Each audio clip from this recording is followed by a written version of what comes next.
don't think people understand the amount of internal conversations you have with yourself the first year as a convert. The doubts, the vulnerabilities, the fears, and sometimes your need to be authenticated by your new community.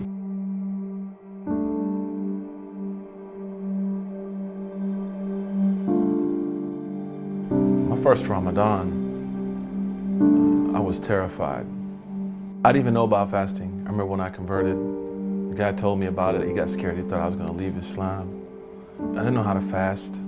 It's just like a tempest of emotions and challenges. And for the first 3 or 4 months of my Islam, I'd just been watching what everybody else had been doing, how to pray, how to make wudu. No one really taught me. So going into this month, I had really no idea what was in front of me, and I was worried it wouldn't be acceptable to God, right, to Allah. Second was the community. It was a new community. Conversion was really like social suicide. I lost all my friends. That was my fault, really.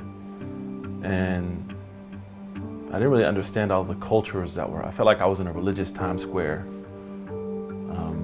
And then third were like my issues in my life. I still was into smoking a lot of marijuana.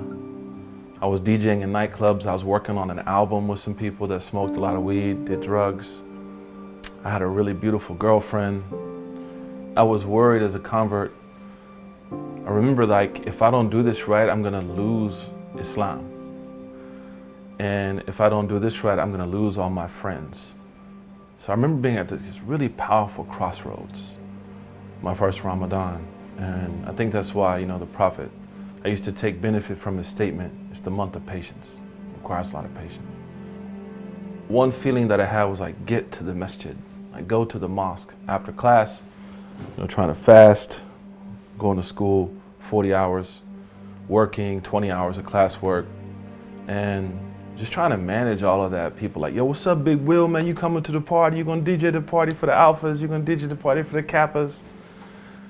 And my girl calling me on the phone, and I'm trying to explain, like, for the next 29 or 30 days. And the heart, who doesn't like to be around something they find attractive, So I think it was like this idea of having to give up certain things that I was really used to, and I enjoyed. So I just had this feeling like you got to go to the mosque every day for iftar, and that was a challenge because, I'm a white guy from Oklahoma.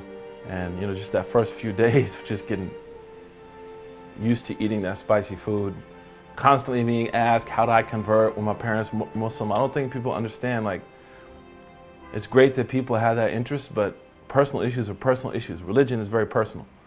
So everybody, every night asking me about my conversion story actually made me very uncomfortable. Trying to deal with people speaking a different language around me and laughing, I thought, I was very young and immature, I thought they were making fun of me. So there were a lot of issues, and I just decided to go to the mosque and pray Taraweeh and try to read the Quran in English, and then also trying to just make small changes, incremental changes.